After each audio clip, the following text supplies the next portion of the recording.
北河買佢今日講嘅故事，三隻小豬，從前有隻三隻小豬，豬大家喺度嘈啊，佢就瞓覺啦。而家就好多啦，就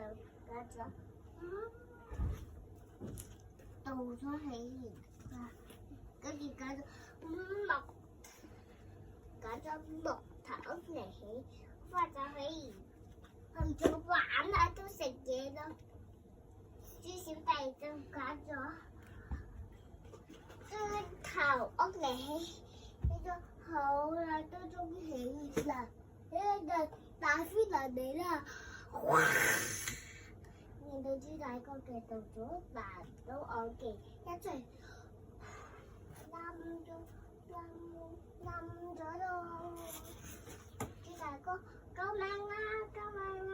等住豬二哥嘅木頭屋大飛輪嚟啦，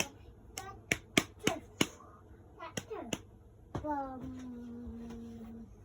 冧咗啦！豬大哥二哥好驚，救命啊！快啲跑去！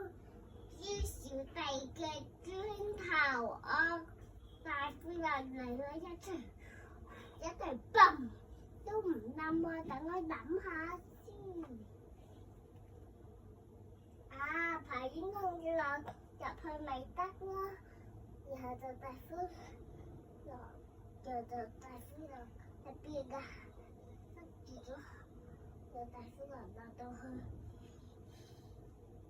又大飛輪落到去，又啊！